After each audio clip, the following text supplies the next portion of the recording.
حضرات محترم، اللہ تبارک و تعالی دا بے حد احسان انعام تے اکرام ہے کہ اللہ تبارک و تعالی نے سب کو عید دی دیوار، عید الاضحیٰ دی دیوار، جمعۃ المبارک یعنی دو عیداں ہکی دیوار عطا فرما کے اپنے گھر دے اندر آمن دی توفیق عطا فرمائیے۔ یقیناً ساری زندگی واسطے بہت خوشی دا دہاڑا ہے، اور مسلمان دی جتنی زندگی مسلمان کو مل بنے تو یقیناً ہر لمحے ہوتے مسلمان کو خوش ہونا چاہیے، کیونکہ مسلمان دا محض زندہ رہ بننا ہی عبادت ہے۔ کیونکہ مسلمان جو ہے مومن ہے، اور مومن اولتے مومن ہے جب تک کہیں گناہ ملوث نہیں تھیندا، جب تک گناہ ملوث نہیں تھیندا تو وہ عبادت کے اندر ہے، کیونکہ ایمان ایک خود عبادت ہے۔ جب تک ایمان ایک خود عبادت ہے تو اوندا ہر سا یعنی ایک دفعہ سا دا آمنا تو ایک دفعہ بننا اے سبحان اللہ تے الحمدللہ کے برابر ہے۔ لہذا اللہ تبارک و تعالی مومن کو جڑی گھڑی عطا فرما دے تو اون تے خوشی دا اظہار کرنا چاہیے۔ اللہ تیری خوشی کیا ہے؟ فرمایا خوشی ہے اللہ کی بندگی کرنا۔ ہر چیز کی خوشی الگ ہے۔ اگر انسان کو اللہ تبارک و تعالی دولت عطا فرما دے تو دولت کی خوشی ہے کہ صحیح جگہ دے خرچ کرنا، ناجائز خرچ نہ کرنا، فضول خرچی دے دولت کو نہ اڑانا۔ انہیں اولاد اللہ تعالیٰ دے دے تو اولاد دا شکریہ ہے کہ کو صحیح تربیت دینا، ان کو مذہب اسلام دے تو لاؤنا، ان کو تربیت اور ان کا مستقبل اچھا سنوارنا، یہ شکرانہ ہے۔ ہر چیز کا شکر مختلف ہے۔ تو انسان اور مومن کو بڑی بہار مل بنے ان کا شکر ہے کہ ایمان دے تے راون دی ایک شکر ہے، اور شکر ہے کہ اللہ سے تیری بندگی دے وچ مزید حاضر ہیں، اللہ سے تیری بندگی دے وچ مزید حاضر ہیں۔ ہی گلو مومن بندہ کے سویر دے ٹائم اٹھتے تا دے الحمدللہ الذی حیانا بعد ما اماتنا والیہ النشور۔ اے اللہ تیرا شکر ہے کہ تو نے ہمیں زندہ اٹھا دیا، اللہ تو نے موت کے بعد پھر زندگانی عطا فرما دی، تیرا شکر ہے۔ تو اللہ کا شکر صبح سے ہی شروع کر دیتا ہے بندہ مومن۔ تو مومن بندہ اور مومن بنتا کیسے ہے؟ اس کے لیے اللہ تبارک و تعالی نے پورا قرآن نازل فرمایا، اس میں اپنے دوستوں کے قصے بیان فرمائے، قصہ برائے قصہ نہیں، قصہ بطور نصیحت کے، واعظ کے، تذکیر کے انسان کے لیے بیان فرمایا۔ ان میں سے حضرت ابراہیم علیہ السلام کا قصہ بھی اللہ نے بیان فرمایا۔ اور آپ کہیں گے کہ عید والے دن بھی حضرت ابراہیم کا ذکر، آج پھر بھی یہ حضرت ابراہیم کا ذکر، بھائی میں کیوں نہ کروں ابراہیم کا ذکر؟ کیونکہ اللہ نے قرآن میں 69 مرتبہ حضرت ابراہیم کا ذکر کیا ہے، ایک کم 70 مرتبہ۔ اور صرف یہی نہیں بلکہ اللہ نے تو حضرت ابراہیم کے نام پر ایک سورت بیان فرما دی کہ سورت ابراہیم، کہ اللہ کو خلیل سے اتنا پیار ہے کہ آخری کتاب کے اندر ایک سورت کا نام سورت ابراہیم اپنے دوست کے نام پر رکھا۔ اللہ کی دوستی ابراہیم کے ساتھ، ابراہیم کی دوستی اللہ کے ساتھ، اتنا پیار اور محبت کا رشتہ ہے۔ اللہ 69 مرتبہ بیان فرماتا ہے وَاذْكُرْ فِي الْكِتَابِ إِبْرَاہِيمَ۔ اے میرے آخری، اے میرے لاڈلے، اے امام الانبیاء پیغمبر، میرے یار کا تذکرہ تو کرو نا، جس نے میرے لیے لمحہ بلمحہ قربانیاں دیتا گیا اور کسی قربانی سے پیچھے ہٹتا نہیں تھا، وہ ابراہیم کو بھی یاد کرو نا، جس کے اوپر پوری زندگی آزمائشوں کا ایک سلسلہ ہے، ایک طوفان ہے، ایک سیلاب ہے، آتا گیا، ابراہیم کامیاب ہوتے گئے۔ یوں تو سارے نبی کامیاب ہیں، یوں تو سارے نبی، کوئی نبی ناکام نہیں، لیکن بعض اولو العزم پیغمبر تھے، 4 پیغمبر بڑی شان والے، حضرت ابراہیم، حضرت موسیٰ، حضرت عیسیٰ علیہ السلام اور حضرت امام الانبیاء حضرت محمد مصطفیٰ صلی اللہ علیہ وسلم بڑی شان والے تھے۔ ان میں سے حضرت ابراہیم کا تذکرہ فرمایا وذکر فی الکتاب ابراہیم. اللہ کہتا ہے میرے یار کا تذکرہ کرتے رہو. یا اللہ کیوں کریں؟ اس لیے کہ جیسے ان کے دل میں میرا عشق تھا ایسا عشق تمہارے دل میں پیدا ہو جائے گا. جیسی ادائیں میرے ابراہیم کی تھی وہ ادائیں مجھے بڑی پسند ہیں, وہ ادائیں تمہارے اندر آ جائیں, وہ صفات, وہ عشق و محبت وہ تمہارے اندر آ جائے, رچ جائے, بس جائے, تم بھی ویسے بن جاؤ. اے اللہ ابراہیم کیسے تھے؟ فرمایا ابراہیم علیہ الصلوۃ والسلام اپنی قوم کو دیکھ کے اندر دیکھتے ہیں ایک ایسے ماحول کے اندر پیدا ہوتے ہیں, ایسے معاشرے کے اندر پیدا ہوتے ہیں جہاں بڑے معبود خانے ہیں اور کاہن بیٹھے ہوئے ہیں, اور ریاست کے اندر صرف دو چیزوں کی حکومت ہے. ایک حکومت طاقت کی ہے جس کا نام نمرود ہے, زور کی تلوار کی حکومت. ایک حکومت عقیدوں کی ہے, ذہنوں میں ہے, اس کا نام ہے کاہن. کاہن بیٹھے ہیں اور وہ آسمانوں سے ستاروں سے جو آسمان رات کو کھڑے ہو جاتے ہیں پچھلے پیار یہ ستارے ملا رہے ہیں, ستاروں کو دیکھ رہے ہیں, یہ ہو رہا وہ ہو رہا ہے. جو ان کی چاہت ہوتی تھی, جو بادشاہ نے ان سے کام لینا ہوتا تھا, بھئی آج تم نے عوام کے ذہن میں یہ عقیدہ بٹھانا ہے, آج یہ عقیدہ بٹھانا ہے, آج یہ بیان دینا ہے, کاہن وہی بیان دیتے تھے.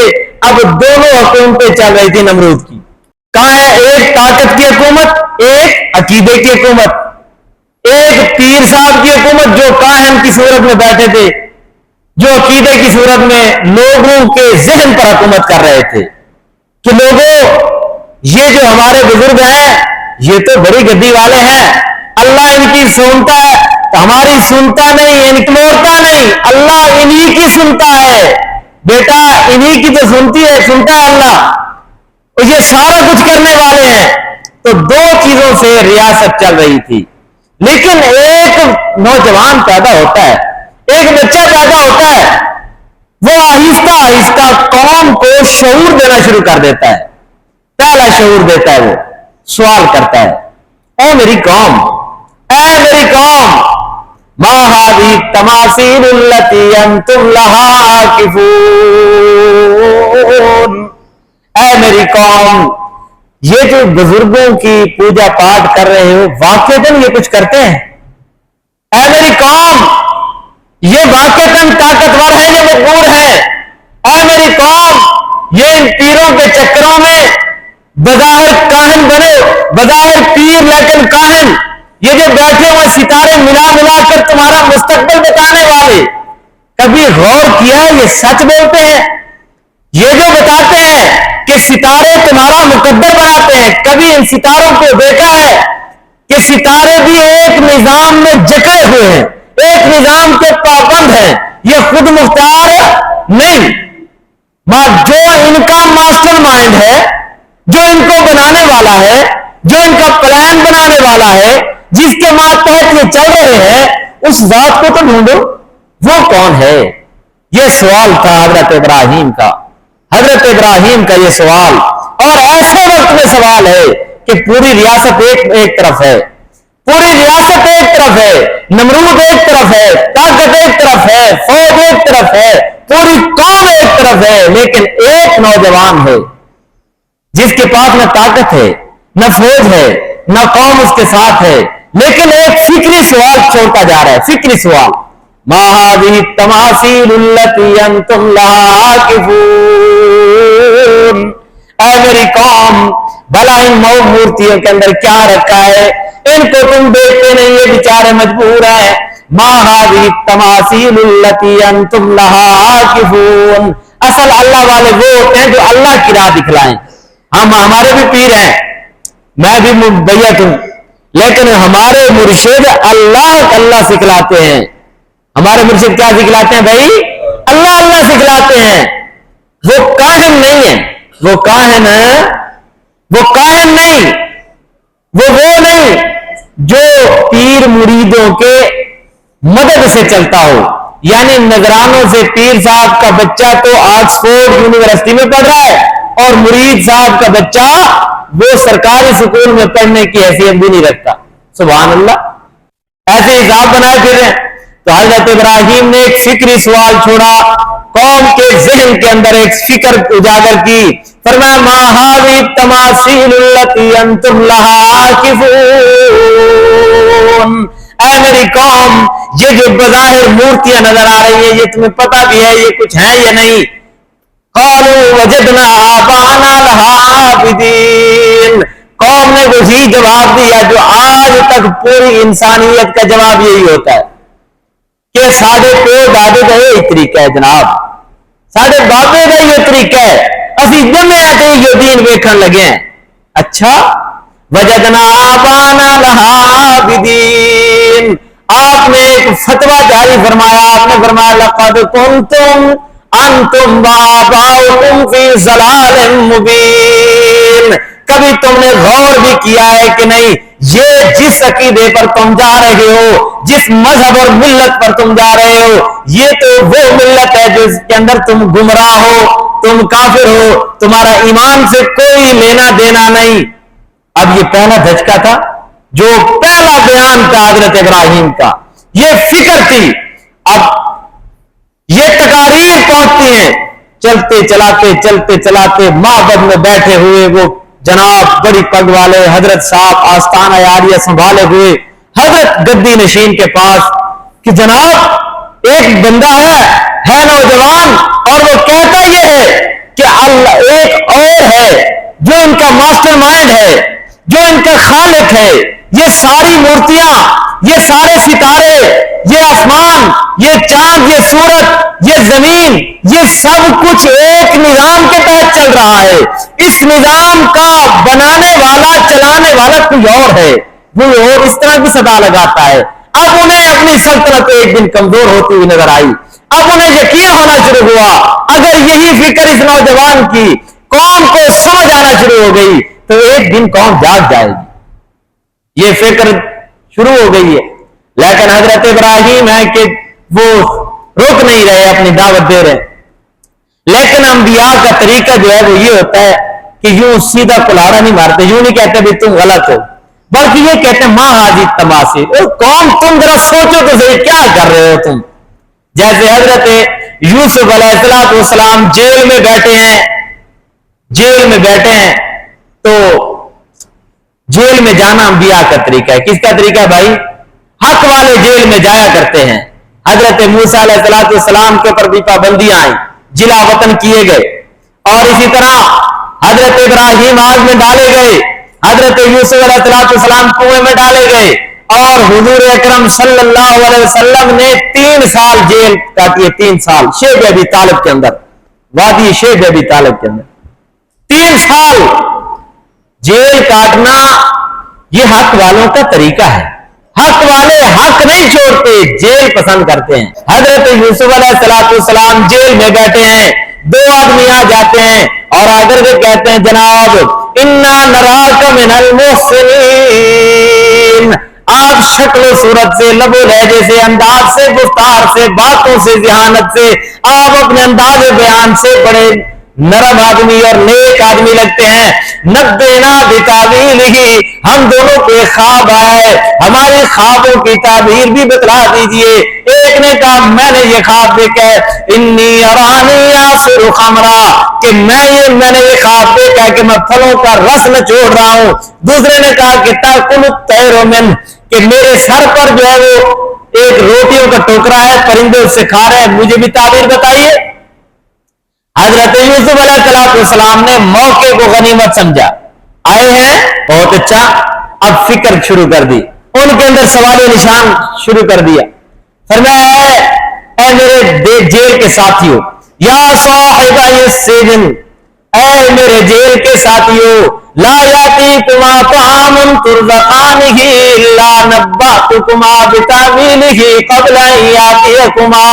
اے میرے جیل کے ساتھیوں, ابھی تمہارے پاس جو کھانا جیل سے آتا ہے اس کا وقت نہیں ہوا, اس کے کھانے کے آنے تک میں تمہیں تمہاری تعبیر بتا دوں گا, لیکن پہلے میری فکر سن لو, میری دل کی تمنا تو سن لو, میری ایک نظریہ تو سن لو.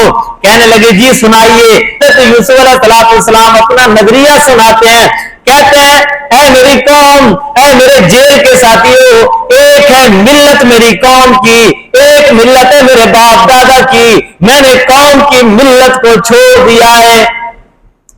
انی ترکت ملت قوم لا یؤمنون باللہ وہم بالآخرۃ ہم کافرون۔ اے میری قوم، اے میرے جیل کے ساتھیوں، میں نے قوم کی ملت کو چھوڑ دیا ہے کیونکہ وہ ملت اس کے اندر مجھے کچھ نظر نہیں آتا، اور ایک ملت ہے جس کے اندر مجھے دلائل کا انبار نظر آتے ہیں، جس کے اندر مجھے ماسٹر مائنڈ کائنات کا نظر آتا ہے، خالق نظر آتا ہے، حاکم نظر آتا ہے، جس کے اوپر میرا دل مطمئن ہوتا ہے، وہ ملت ہے میرے باپ دادا کی۔ واتبعت ملت آبائی ابراہیم واسحاق ویعقوب، فرمایا ایک ملت ہے میرے باپ دادا کی، میرے باپ دادا حضرت ابراہیم کی، اسحاق کی، یعقوب کی۔ ان کی ملت کے اندر خاص بات یہ تھی، ما کان لنا ان نشرک باللہ من شیء۔ ان کی ملت کا خاص عنوان، ہیڈ لائن یہ ہے، مضمون یہ ہے کہ ما کان لنا ان نشرک باللہ، ہماری خاص بات یہ ہے کہ ہم اللہ کے ساتھ ایک رائی کے دانے کے برابر بھی شرک نہیں کرتے۔ شرک کرنا تو دور کی بات، ما کان لنا، ہم سے تو یہ ہو سکتا ہی نہیں، یعنی ہم تو شرک کو گوارا ہی نہیں کرتے، شرک کا تو نام ہی ہمیں برداشت نہیں۔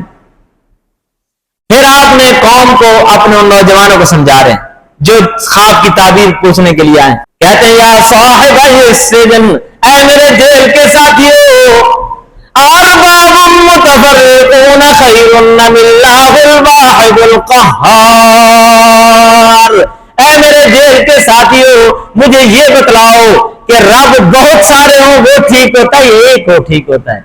ارباب خیر، بہت سارے رب ہوں وہ بہتر ہے، یا اللہ الواحد القہار، ایک اللہ ہو جو واحد ہو، واحد کا معنی تنہے تنہا ہو، القہار جو زبردست ہے، ساری دنیا زیر دست ہے وہ زبردست ہے، ساری دنیا محتاج ہے وہ داتا ہے، ساری دنیا منگتا ہے وہ داتا ہے، ساری دنیا اس کے نظام کے تحت چل رہی ہے، وہ نظام کو بنانے والا ہے، وہ ساری دنیا محکوم ہے، پوری کائنات اس کی محکوم ہے، مگر وہ حاکم ہے، وہ کسی کا محتاج نہیں، الا اللہ الواحد القہار۔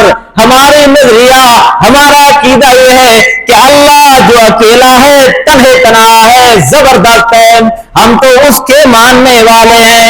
یہ کس کی تقریر تھی بھائی؟ حضرت یوسف علیہ السلام کی، اور کہاں تھی؟ جیل میں تھی۔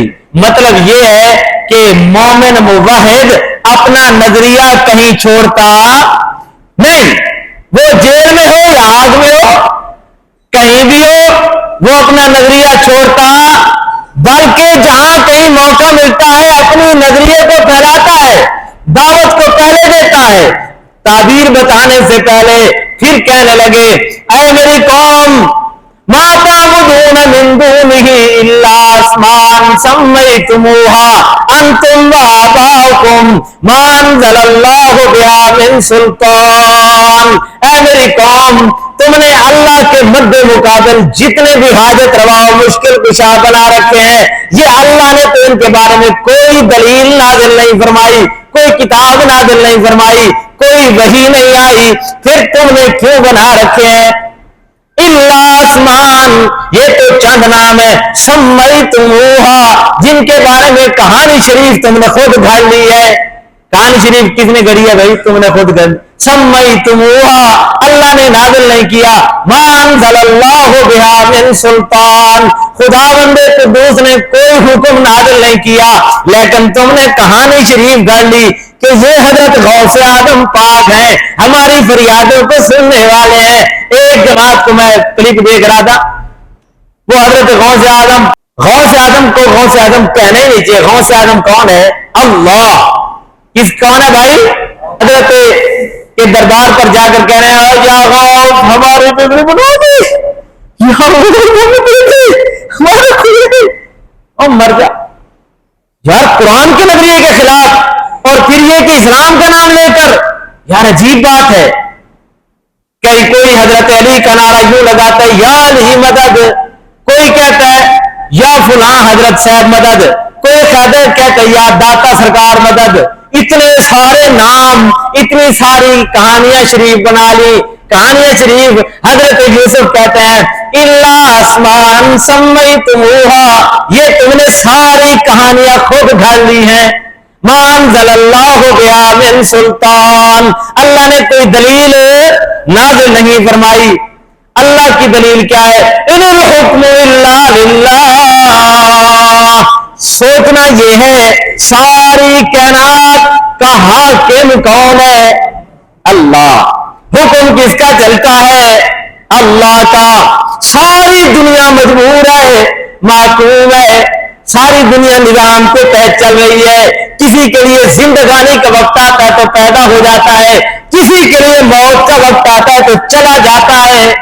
بچ سکتا اور موت کا وقت آتا ہے تو پھر کوئی بچ سکتا؟ اِنَّا جَلَ اللَّهِ اِذَا جَاءَ لَا يُؤَخَّرُ، اِنَّا جَلَ اللَّهِ اِذَا جَاءَ لَا يُؤَخَّرُ۔ کوئی ہستی ایسی نہیں جو کہے کہ جناب ہم تو درگاہ عالیہ والے ہیں، ہم تو بڑی دربار والے ہیں، ہماری پہنچ اسرائیل تک ہے، لہذا ہمیں چھوڑ دیا جائے، ایسا ہو سکتا؟ سب اس دنیا سے جب وقت مقرر آ گیا تو حضرت صاحب سب قبر میں، حضرت صاحب قبر میں، سارے کے سارے حضرت صاحب قبر میں، کوئی اس دنیا میں رہنے والا وما جعلنا لبشر من قبلک الخلد، دنیا میں کسی انسان نے رہنا، یعنی ساری کائنات اللہ کے سامنے محکوم، حاکم کون؟ یہ کون کہہ رہے ہیں؟ حضرت یوسف علیہ السلام۔ یعنی ایسے حالات میں بیٹھ کر جہاں جیل ہے، کوئی فریاد سننے والا، فریاد رس کون ہے بھائی؟ فریاد سننے والا کون ہے بھائی؟ سب کہیے، شوق سے کہیے۔ حضرت شیخ سعدی رحمت اللہ علیہ، ہمارے بزرگ بھی تھے، اللہ والے بھی تھے، شیخ سعدی رحمت اللہ علیہ فرماتے ہیں ندار ہے مغیر تو فریاد رس، تو یا سیارہ خطا بخش بس، اے اللہ ہم تیرے سوا کسی کو فریاد سننے والا سمجھتے ہی نہیں۔ حضرت یہ کون کہہ رہے ہیں؟ حضرت شیخ سعدی رحمت اللہ علیہ، آپ نے بھی نام سنا ہوگا حضرت شیخ سعدی کا۔ فرماتے ہیں ندار ہے مغیر تو فریاد رس، تو یا سیارہ خطا بخش بس، اے اللہ ہم تو تیرے سوا کسی کو فریاد پر پہنچنے والا سمجھتے ہی نہیں، ایک اکیلا تو ہی ہے جو ہماری فریادوں کو سنتا ہے۔ اسی لیے ابراہیم علیہ السلام جب آگ میں ڈالا جا رہا ہے، اچھا میں نے ایک تو مرزا غلام قادیانی تھا، آپ نے سنا نا اس کا نام، ایک چھوٹا مرزا بنایا ہے ہمارے اداروں نے، یہ کسی نے لانتی جو اس میں کمرے میں بیٹھا ہے، بیان بھونکی جا رہا ہے، جو کہتا ہے کہتی جا رہا ہے۔ ایک کلپ میں نے سنا اس کا، کہتا ہے وہ جو علامہ اقبال سے معذرت، یوں اب اس کا بیان سنا رہا ہوں، کہتا ہے علامہ اقبال سے معذرت، علامہ اقبال نے جو یہ شعر کہا تھا کہ آتش نمرود میں کود پڑا عشق، عقل ہے محو تماشا لب بام، ابھی یہ بات غلط۔ کہتے کیا ہے؟ سیدھی بات یہ ہے کہ ابراہیم خود نہیں گئے تھے، وہ تو ابراہیم کو تو سٹیا گیا سی۔ وہ لانتی یہ بتا کہ ابراہیم علیہ السلام کو کیوں ڈالا جا رہا ہے؟ اس لیے کہ ابراہیم اللہ کی توحید پر اتنا یقین رکھتے تھے، سارے نظام باطل کو جھٹلا دیا، سرینڈر نہیں کیا، جھکے نہیں، آپ اپنے بیان سے مڑے نہیں، یعنی آگ دیکھ رہے ہیں، آگ کے اندر جانے والے ہیں، لیکن آپ نے بیان بدلا نہیں بدلا۔ تو آپ کے دل میں کون سی چیز تھی؟ عشق الہی تھا۔ کیا تھی؟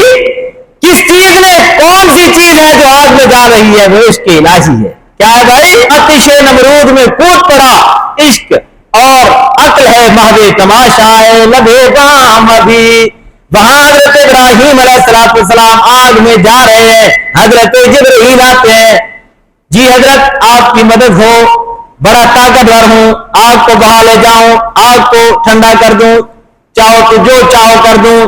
فرمایا تیری بھی ضرورت نہیں۔ کیوں؟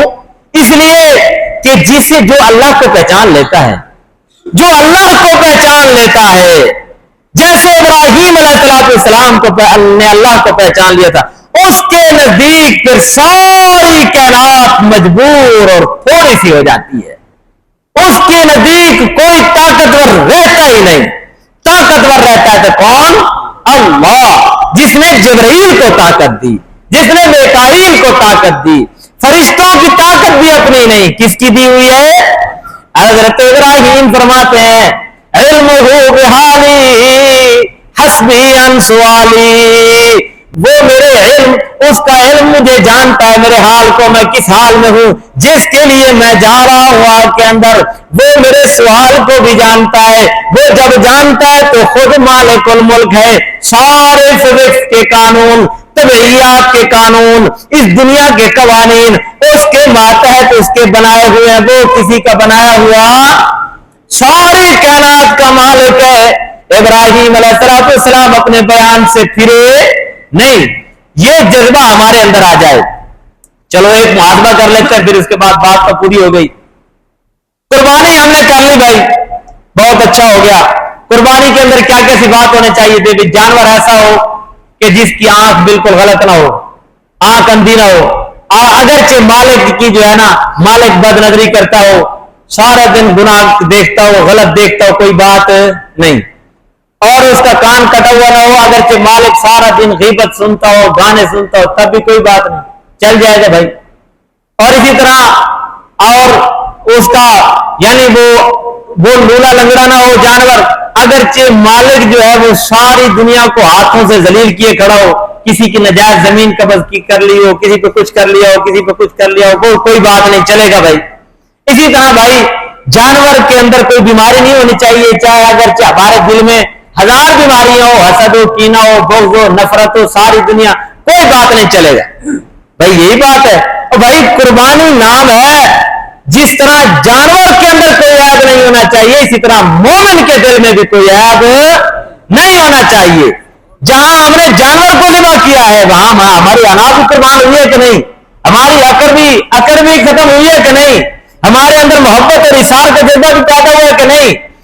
قربانی نام ہے اللہ کی راہ میں دینے کا. قربانی نام ہے اللہ کے راہ پہ دینے کا، بس اللہ کو تو کسی چیز کی ضرورت نہیں. لَن يَنَالَ اللَّهَ لُحُومُهَا وَلَا دِمَاؤُهَا وَلَكِنْ يَنَالُهُ التَّقْوَىٰ مِنكُمْ. اللہ کے پاس نہ تو گوشت پہنچتا ہے نہ تو خون پہنچتا ہے، اللہ کو تو دل کی کیفیت پہنچتی ہے. دل کی کیفیت کیا ہے؟ دل میں کیا پیدا ہو رہا ہے؟ دل تو ویسے اکڑ والا، انا والا، تکبر والا، نفرت والا، کینے والا، حسد والا، لالچ والا، وہی لیے پھر رہے. لیکن الحمدللہ شکر ہے قربانی تو ہو گئی. قربانی تو اللہ تعالی ہم سب کو اپنی اصلاح کرنے کی توفیق عطا فرمائے. وآخر دعوانا ان الحمدللہ رب العالمین.